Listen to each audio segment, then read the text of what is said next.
L'activité qu'ils émettent est alors détectée par une caméra spéciale.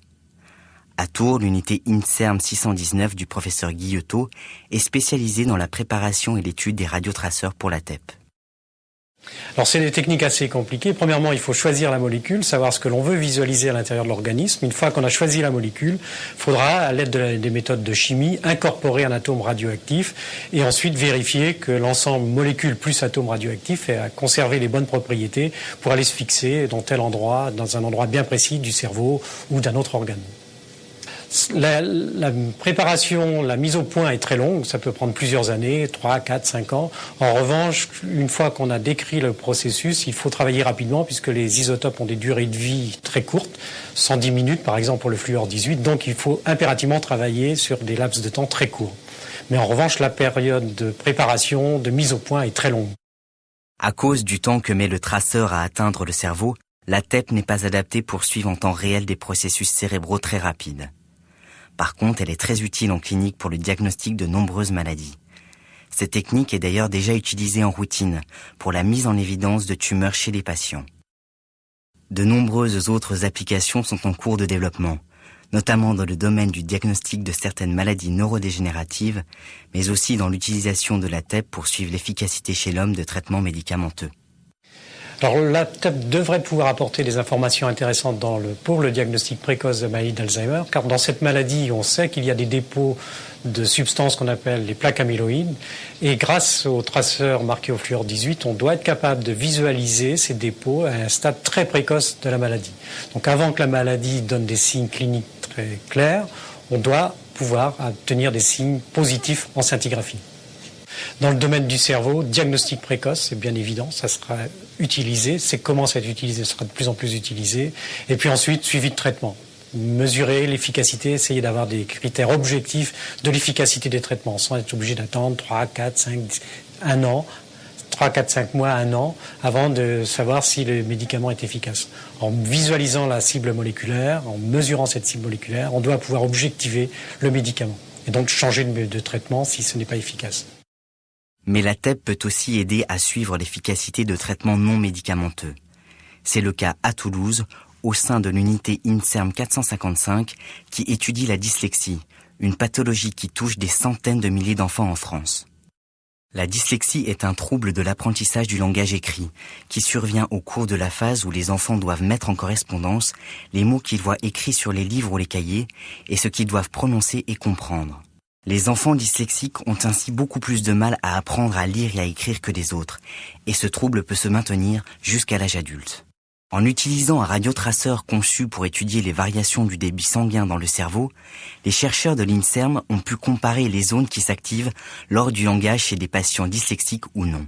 Ils ont ainsi découvert chez les dyslexiques une anomalie de fonctionnement dans une petite zone de l'hémisphère cérébral gauche. En fait, c'est très important de savoir, de connaître l'anatomie des zones qui ne fonctionnent pas, parce que ça nous permet de mieux comprendre comment les dyslexiques compensent leur déficit, c'est-à-dire comment l'information qui circule dans le cerveau va contourner en quelque sorte la zone qui est non fonctionnelle. Et tout le but de notre activité de recherche, c'est de permettre de contourner au mieux les régions qui ne sont pas fonctionnelles. En effet, la connaissance précise des zones cérébrales impliquées dans la dyslexie n'a pas qu'un intérêt théorique. À l'heure actuelle, les bénéfices de la rééducation par l'orthophonie sont difficiles à évaluer précisément.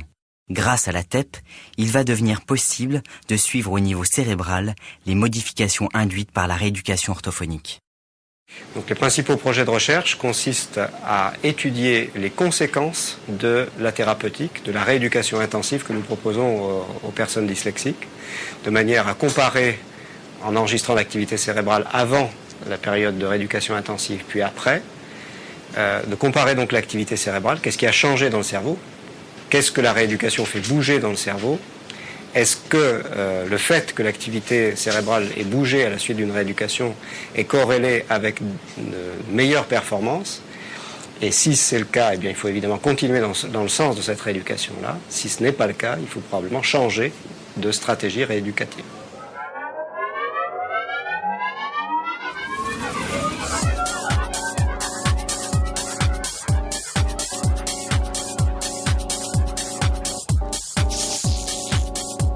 Parmi les techniques d'imagerie au service de la science, l'imagerie par résonance magnétique ou IRM est l'une des plus utilisées.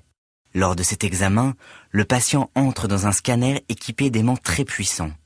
Le champ magnétique créé fait que certaines molécules se comportent comme des petits aimants et ce signal magnétique est enregistré. Il existe deux types d'IRM. L'IRM anatomique qui, en détectant l'hydrogène, révèle la structure du corps et du cerveau. Et l'IRM fonctionnel qui, en détectant l'hémoglobine, enregistre les variations du débit sanguin qui se produisent lorsqu'une zone du cerveau s'active. L'IRM est la technique qui offre la meilleure résolution dans l'espace puisqu'elle peut distinguer deux points distants de seulement 1 mm. L'IRM fonctionnel peut ainsi détecter des activations sur des surfaces de quelques millimètres carrés seulement. Cette technique a permis de détecter des anomalies de fonctionnement du cerveau dans des maladies aussi diverses que l'autisme ou la dépression. À Orsay, l'unité INSERM de Jean-Luc Martineau est spécialisée dans l'étude de la schizophrénie. Alors plus récemment, on s'est aperçu que chez les patients schizophrènes qui ont des hallucinations auditives qui résistent à tout traitement, il y avait une activité anormale des régions du langage.